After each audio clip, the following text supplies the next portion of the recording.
이동희 뉴스 정면 승부 2부 최강병기 시작하겠습니다. 오늘은 새로운 조합입니다. 조대진 변호사, 이승원 시사평론가 어서 오십시오. 안녕하세요. 조대진 변호사 오랜만이네요. 네, 집 나갔다가 다시 돌아왔습니다. 예. 건강은 좋아졌나요? 아, 건강 지금 회복하는 중입니다. 그 겉으로 봤을 때는 엄청 건강할 것처럼 보이는데 많이 원래 아파요. 저 같은 사람들이 연약합니다. 네, 되게 연약하고요. 좀 이렇게 마음이 여리고. 예. 그래서 어쨌든 회복하고 있습니다. 예, 다행이네요. 걱정하신 분들이 많았었는데 네. 건강 회복했다는 게 다행이고. 우리 이 평론가님도 오랜만입니다. 네, 안녕하세요. 지난해 평양 정상회담 때 그때 한번 김종대 의원하고 같이 있었죠. 벌써 몇 개월이 흘렀네요. 네, 반갑습니다. 앞으로 맹활약 부탁드리고요. 네네. 자, 어제부터 저희가 보이는 라디오 시범이에요, 아직. 시범이어서 딸랑 저기 CCTV 한 대만 갖다 놓고. 아니, 보이는 라디오 왜 하시는 거예요? 본인이 원하신 겁니까, 지금? 저는 전혀 원하지 않았습니다. 그렇죠. 원하지 않는데 도대체 왜 이러시는 거예요? 네. 그래서 앞으로 옷도 신경 써서 입어야 돼요. 추리닝 안 되고. 예, 추리닝 슬리퍼 이런 거 안 되고. 참 걱정이 안타깝습니다. 큽니다. 예. 네. 그래서 하여튼 두 분도 지금 보이는 라디오로 정확하게 정수리가 잘 보이고 있습니다. 네. 예. 그런데 조대진 변호사 네. 멀리서 카메라가 찍어가지고 네. 날씬하게 보여요. 아, 감사합니다. 머리도 작게 보이고. 이제 좀 살이 좀 찌다가 이제 뭐 좀 이렇게 몸 아픈 뒤로는 조금 빠지고 있더라고요. 이게 네. 역시 마음고생, 몸고생이 진짜 다이어트에는 최고인 것 같습니다. 예. 근데 정말 건강해 보이세요. 보면은. 이승원 평론가 저희 방송 이제 두 번째 출연임에도 불구하고 인지도가 상당히 높으시네요. 댓글에 좋은 얘기만 잔뜩 있네. 제 동명이인들이 굉장히 많을 겁니다. 이승원. 네. 김영민 평론가랑 함께 할 때부터 봤습니다. 이렇게 나오는. 아, 예. 뉴스 관장 팟캐스트 한 1년 이상 했죠. 같이. 네네. 그래요. 알겠습니다. 자, 그러면 오늘 본격적으로 나눠볼 얘기가 여러 가지가 있는데요. 첫 번째는 문재인 대통령 기자회견 이모저모입니다. 오늘 대통령 신년 기자회견이 있었는데, 박근혜 전 대통령이 했던 기자회견하고는 조금 많이 달랐던 것 같습니다. 형식 윤비적인 면도 그렇고 굉장히 자유롭게 질문도 주고받는 모습이었는데 두 분은 어떻게 보셨습니까? 저는 그 문재인 대통령 성향이 잘 드러난 기자회견이었다고 생각이 되고요. 그러니까 조목조목 자기에 관련된 부분, 정치에 관련된 부분을 잘 설명을 하면서 이제 기자들의 질문도 최대한 성의를 갖고 이렇게 답변을 했다는 점에서 나름대로 노력을 최대한 많이 기울인 거 아닌가. 그리고 준비를 많이 한 것 같습니다. 뭐 어떤 질문에도 대답은 다 잘한 걸로 보여서요. 예, 뭐 성과 있는 기자회견이었다고 보입니다. 예, 이 평론가. 항상 비교를 할 수밖에 없는데, 사실 뭐 기억하시겠지만 2015년인가 6년인가요? 당시 박근혜 대통령 때는 기자회견 앞두고 사전에 그 주요 질문들, 기자들 질문하기 유출돼서, 이미 사람들이 많이 알면서 이 기자회견을 본 그런 상황이 있었거든요. 이제 그런 걸 비교하자면, 그냥 뭐 작년에 이어서 올해 신년 회견 뭐 그냥 문재인다운 회견이었다. 그리고 굉장히 좀 자연스러웠고 앞으로도 계속 그냥 이런 기조 유지하는 거 괜찮을 것 같다는 생각이 좀 들더라고요. 기본적 형식 자체는. 예. 네네. 근데 오늘 기자회견 보면은 역시 대통령이 경제 문제에 대해서 가장 많이 신경을 쓰고 있구나. 경제에 관련된 단어가 굉장히 많이 등장했거든요. 근데 이거를 반대로 생각하면 그만큼 한국 경제가 어려운 거 아니야 지금? 또 이렇게 생각할 수 있잖아요. 지금 한국 경제가 위기다라면서 얘기하는 사람, 위기다 혹은 위기론일 뿐이다 이렇게 얘기하는 사람에 따라서 완전히 이 온도차가 있는 것 같은데요. 그러니까 문재인 대통령을 지지하는 사람들 입장에서는 경제 위기가 뭐 전체 없다는 건 아니지만 그걸 부추기고 있다 이렇게 얘기를 하면서 이제 위기론을 강조하고 있고 또 자유한국당이나 이쪽 야권에서는 정말 심각한 위기다 이러면서 이제 보수지를 중심으로 해서 굉장히 좀 부각되는 거 아니겠습니까? 예. 안 좋은 숫자만 계속 나오고 있고요. 예. 그래서 어쨌든 그 고용지표 자체는 뭐 문 대통령이 취임하자마자 고용을 챙기겠다고 했는데 오늘도 가장 아픈 부분이라고 스스로 얘기를 했던 것처럼 이 고용지표나 이런 것들이 좀 안 좋게 나오는 건 사실이기 때문에 거기에 대해서 언급을 많이 할 수밖에 없었고 뭐 요약하자면 그러니까 작년은 한반도 문제에 있어서 굉장히 좀 획기적인 계기를 마련하는 그런 시기였기 때문에 작년 기자회견은 한반도 문제에 좀 방점이 찍혀 있었다면 올해 기자회견은 아무래도 좀 경제 부분에 방점을 찍은 것으로 뭐 분석이 되고 있습니다. 네. 예. 오늘 질문했던 기자들 중 가장 화제가 됐던 기자는 역시 경기방송의 김혜령 기자인 것 같아요. 계속 실검에 올랐더라고요. 그렇죠. 무슨 일이 있었던 거예요? 오늘 질문을 하는데 일단은 저도 이제 방송을 봤는데요. 일단 처음에 질문을 할 때 본인이 소위 말하는 이제 소속이라든지 이름 같은 거를 질문하지 않고 질문을 시작을 했고요. 그 질문을 한 내용도 그러니까 소위 정리하자면 이거였습니다. 그 문재인 대통령님께서 계속 경제 정책 기조를 지금과 같이 가려고 하는데 그 근거 없는 자신감은 무엇이냐라는 취지로 이게 단도직입적으로 물어보는 것 때문에 좀 불편하신 분들도 좀 있었나 봅니다. 문재인 대통령을 지지하시는 분들이 중에서. 그래서 어떻게 자기 소속도 밝히지 않고 저렇게 무례하게 질문을 하느냐 이런 것 때문에 실검에 오른 것 같습니다. 무례했다. 뭐 네 가지가 없었다 이런 거네요. 네, 그런 얘기들이 많이 듣죠. 매너가 없었다. 네. 뭐 이렇게. 저도 동영상을 저도 이제 아까 방송 중에서 전체를 다 못 보고 그 짤막짤막하게 보다가 나중에 이제 이 부분이 하도 문제가 돼서 이 김혜령 기자 관련해서 이제 봤거든요. 한 1, 2분간. 그런데 기본적으로 이제 방송 기자기 때문에 말을 전달하는 거나 이런 거는 기본적으로 뭐 무례했다는 느낌은 별로 안 들었는데 이제 근거가 뭐냐 이렇게 그런 단어가 그 표현들이 들어가니까 이제 문 대통령을 좀 지지하는 입장에서는 거기에 대해서 굉장히 좀 불편한 느낌을 받았던 것 같고 그리고 심지어 현직 기자가 이 기자의 어떤 질문 방식에 대해서 굉장히 좀 추상적이다 이러면서 비판하는 글을 자기 페이스북에 올리고 지금 뭐 그런 상황이거든요. 근데 이제 저는 이런 것 같아요. 저도 이제 그 요즘 기레기 소리 많이 듣는 기자 생활을 한 10여 년 정도 했는데 그렇게 오래 한 건 아닙니다만 저도 과거에 지금 죄가 있어서 자유롭진 않습니다만 그런 거죠. 그러니까 박근혜 대통령 때나 이명박 대통령 때 좀 보수 정권에서 좀 그런 그 어떤 강경한 그런 분위기 속에서 자유롭게 그 자신의 질문을 던지던 기자들이 소위 말하는 이제 문재인 대통령 앞에서는 과거와는 태도를 돌변해서 다소 무례하게, 그러니까 소위 말하면 만만하게 본다는 거죠. 그러니까 그 돌변하는 태도 자체에 대해서 굉장히 불쾌감을 느낀 것은 아닌가 좀 그런 생각이 들더라고요. 그래서 이제 단어 하나보다 전 정권의 같은 기자들인데 왜 다른 태도를 보이느냐 이런 부분이 포인트가 아닌가 싶어요. 그러니까 뭐 전 정권 때는 다 짜여진 각본으로 질문하고 손 들어쓰면서 왜 이러느냐 뭐 이런 것 같은데. 순한 양처럼 있다가 예. 네, 그런 거죠. 근데 그 야당을 지지하는 분들은 또 이 김혜령 기자의 질문에 대해서 속이 시원하다. 다들 뻔한 질문을 하는데 신선했다. 이런 반응도 있었다고 합니다만 어쨌든 이 경기방송 홈페이지는 거의 마비 상태가 됐고 항의글로 마비 상태가 됐고 그렇죠. 또 항의 전화도 엄청 받았다고 하더라고요. 그렇죠. 네. 그 우리 제작진도 항의 전화는 잘 받거든요. 하도 많이 받아가지고 동병상련의 아픔을 느끼지 않았을까 이런 생각 드는데 혹시 아쉬운 점 있었습니까? 오늘 기자에게는 조금 이제 시간 배분 이런 것들이 조금 더 잘 이루어졌으면 전반적으로 효율적 있게 질문이 좀 이루어지지 않았을까라는 좀 아쉬움도 있었고요.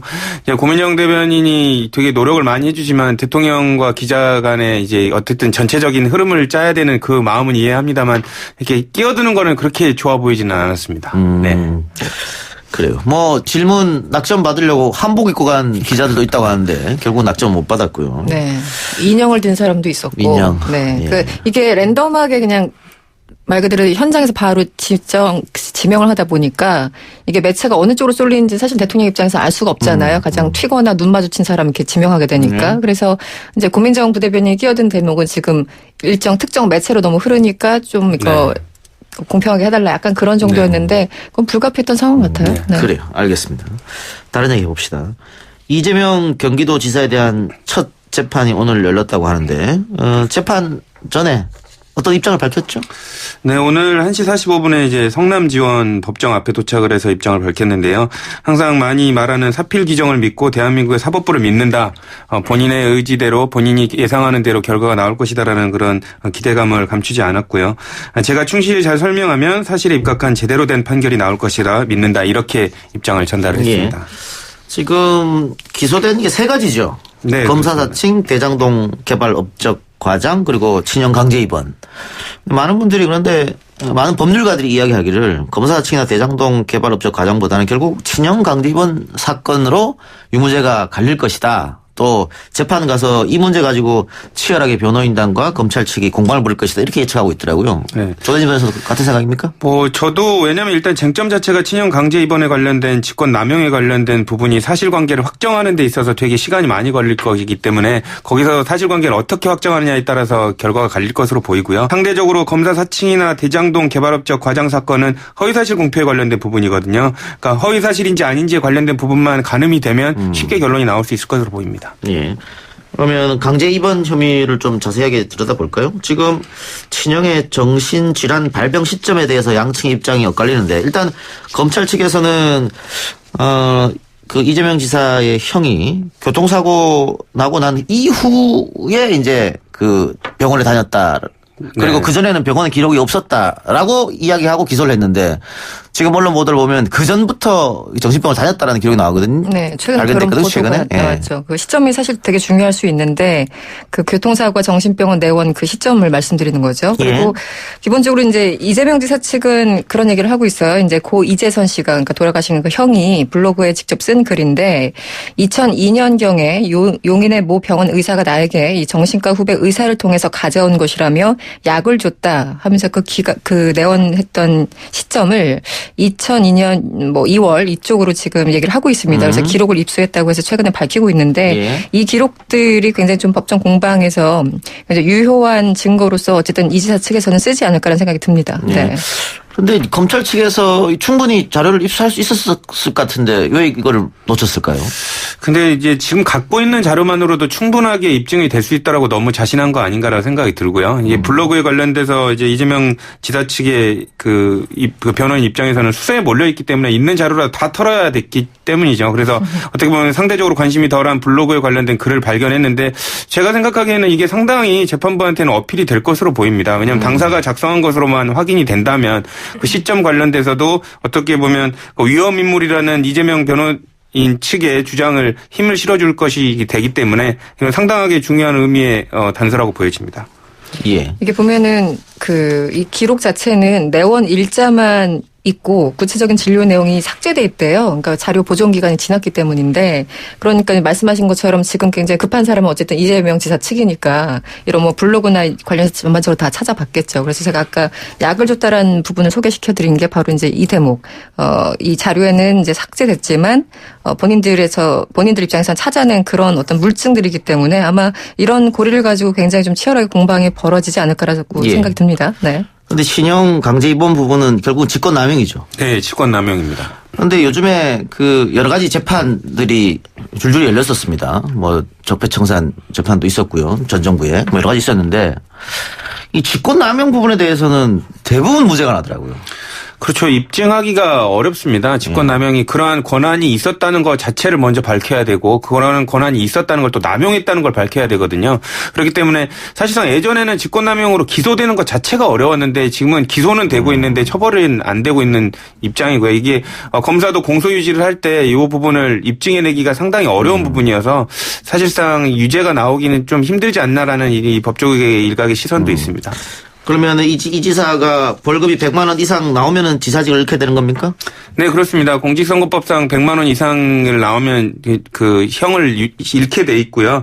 이제 어쨌든 공직선거법상의 그 재판이 진행되고 있기 때문에 올해는 걸리지 않을 것으로 보입니다. 1년 안에 3심까지는 결론이 나올 것으로 보이는데 어쨌든 그 1년 뒤에는 그 이재명 지사가 현직을 유지하고 있는지 아닌지 그 결과가 결정이 될 것 같습니다. 이 100만 이상 나와서 지사직을 잃게 된다면 이재명 시장은 정치인으로서 크나큰 타격을 받을 텐데 반면에 세 가지입니까? 다 무죄로 나온다면은 극적인 반전 효과를 본인들 이재명 지사 쪽에서는 누리려고 하지 않겠어요?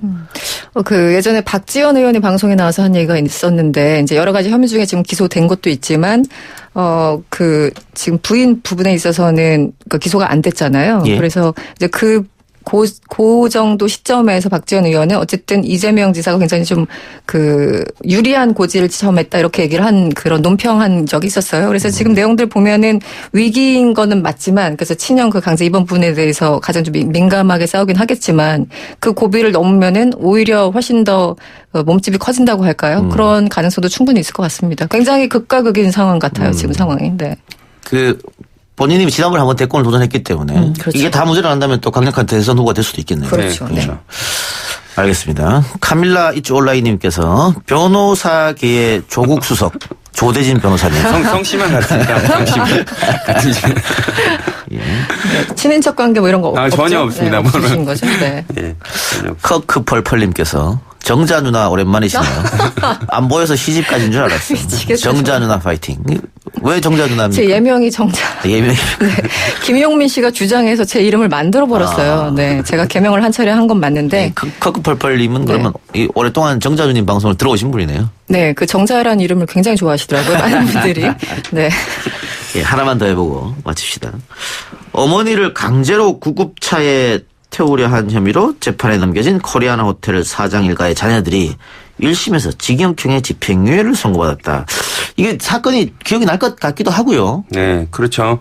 그 방 사장의 부인 이모 씨가 그 2016년 9월 2일 날 가양대교 인근 한강변에서 극단적인 선택을 했었죠. 그래서 이제 되게 이슈가 됐었는데요. 이거 관련해서 그 이모 씨의 그 언니와 그 어머니가 그 고소를 한 사건에 의한 그 재판이 이루어진 거고요. 누굴 고소했습니까? 그 자녀들을 고소했습니다. 그 고소한 이유는 강제로 사설 구급차에 이 이모 씨를 태우려고 한 혐의로 기소가 됐고요. 이런 혐의에 관련해서 이제 강요 혐의가 적용돼서 기소가 됐는데 오늘 이제 그 집행유예 선고를 받게 된 겁니다. 그러면 인정된 거네요, 혐의가? 인정된 것이죠. 그 상당 부분 인정이 됐고요. 자녀들의 입장의 변호사들은 그렇게 주장을 했었거든요. 이게 그 구급차에 태워서 정신과 입원시키려고 했던 이유가 우울증을 앓던 어머니의 자살을 막기 위한 방법이었다고 항변을 했지만 사실상 그런 게 도움이 되지 않았다라고 지금 재판부가 판단을 해서 유죄를 인정한 판결이었습니다. 예. 그러니까 결국은 어머니가 극단적 선택을 한 이유에 자녀들이 있었다 이렇게 본 건가요, 그러면? 그렇죠. 재판부 입장에서는 그러니까 자녀들은 어머니가 뭐 우울증 증세를 앓고 있어서 우리가 이것을 말리다 보니까 몸에 약간 뭐 상처도 나고 이랬다고 주장을 했지만 거기에 대해서 받아들여지지 않고 오히려 자녀들의 학대 행위로 인해서 어떤 극단적인 상황으로 몰고 갔다라고 재판부가 본 겁니다. 그리고 그 내용들은 재판부가 그냥 임의로 생각을 한 것이 아니라 남긴 유서를 이제 근본으로 해서 많은 얘기를 한 건데 기본적으로 이 당시 이 씨, 그러니까 숨진 어머니죠. 그 위험한 상태였다고 주장을 하면서도 이 해결 방법을 강구한 적도 없고 이 씨 친정 가족과 상의한 바가 없다. 어떤 사회적 윤리나 통념에 비춰서 용인될 수 있는 행위가 아니다. 이렇게 얘기를 했거든요. 그러니까 재판부는 여러 가지 이제 친정 어머니와 그 가족들의 주장과 유서와 이런 내용들을 정황을 다 이제 참고를 해서 이렇게 판단을 내린 것 같습니다. 네. 예. 피해자인 이 씨의 어머니와 형제들은 엄벌을 원했는데 집행유예가 내려졌다. 이것은 그러면은 이 학대는 인정이 안 된 거네요. 그렇죠. 강요죄만 적용이 돼서 기소가 되는 거기 때문에 학대는 인정이 안 됐고요.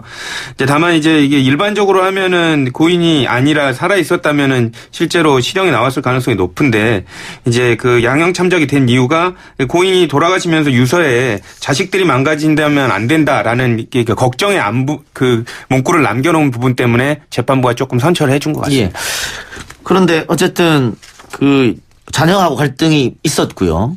이 사망한 어머니 유서를 보면 맨발로 내쫓길 때는 정신이 없었지만 너네가 최소한의 피해도 안 받으려면 이 방법밖에 없다. 이렇게 남겼단 말이죠. 그럼 꽤 깊은 갈등이 있었던 것 같은데 그 어머니하고 자식들 사이에 어떤 일이 있었길래 이렇게 사이가 좋지 않았을까?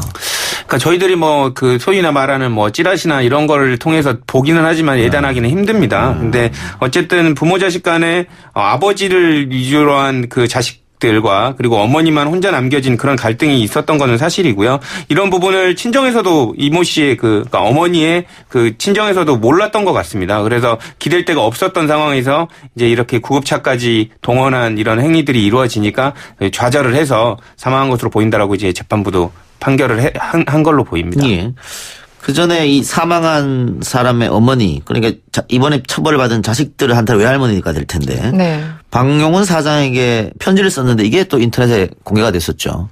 근데 이게 확인이 된 건가요? 확인되지 않았다라는 얘기가 있어서. 그런데 내용들 보면 상당히 좀 구체적이긴 해요. 그러니까 사망한 이 씨의 어머니가 절절하게 쓴 건데 이제 편지 원문을 보면 이런 얘기가 나옵니다. 어쨌든 그 교통사고로 보낸 것도 아니고 자기 딸을 더더욱 우울증으로 자살한 것도 아니고 악한 누명을 씌워서 다른 사람도 아닌 자식들을 시켜서 지하실에 설치한 사설 감옥의 잔인에게 몇 달 고문했다 이런 대목들이 나와요. 그리고 용역 그 사설 앰뷸런스 용역 직원한테 이제 강제로 친정으로 버려진 그런 어떤 상황들이 나오는데 이런 거 보면은 물론 확인은 안 됐습니다만 내용을 보면은 그 상황에 대해서 많이 알고 있는 사람이 썼다라고 짐작을 할 수 있는 그런 거고 사실 이 편지만 보면은 너무 끔찍합니다. 사실 이제 어머니를 지하에 뭐 감금시켜놨다 이런 거 자체는 좀 믿기가 어려운 대목이 있죠. 네. 예. 그 요즘 어쨌든 조선일보 관련된 사람들이 많이 수난을 겪고 있네요. 그렇죠. 뭐 장자연 사건도 그렇고요. 재수사. 뭐 손녀 사건도 한다 그러고. 내 손녀가 또 뭐 운전기사에 갑질했던 네. 사건 그런 것도 그렇고. 이번 사건도 그런데 과거에는 이 조선일보가 한국에서 갖고 있는 위세랄까요? 이런 것 때문에 또 언론계의 또 침묵의 카르텔 이런 것들 때문에 이런 일이 벌어져도 다른 언론사에서 잘 쓰지 않았는데 요즘은 그래도 그런 게 많이 없어진 것 같아요. 네, 그렇죠. 당연히 그렇게 돼야 되고요. 예전에는 이제 그 거대 언론사의 사주라는 이유만으로 감춰지는 게 되게 많지 않았습니까? 근데 지금은 어쨌든 뭐 SNS도 발달되고 인터넷이 발달이 되니까 뭐 그 시청자라든지 이런 그 시민들이 스스로 이런 부분들을 밝혀낼 수 있기 때문에 기자들도 그런 부분을 이제 감안해서 이제 이런 부분들도 이제 건드리고 있는 거 아닌가라는 생각이 듭니다. 알겠습니다. 조대진 변호사 이제 건강 회복했으니까 방송 다시 열심히 하시는 겁니까? 방송 열심히 하려고 하고 속물을 좀 쉬려고 합니다. 네? 변호사 속물을 좀 쉬고 좀 방송을 쉬고. 열심히 하려고 합니다. 변호사는 좀 쉬고 그러면 예전에 했던 뭐 팟캐스트나 이런 방송도 다시 하십니까? 지금 하나 하고 있고요. 그 하는 거는 뭐 기회가 있으면 하려고 하고 있습니다. 알겠습니다. 두 분 오늘 수고하셨고요. 건강 잘 챙기시기 바랍니다. 네, 감사합니다. 이평라가 수고하셨습니다. 네, 고맙습니다. 고맙습니다. 감사합니다.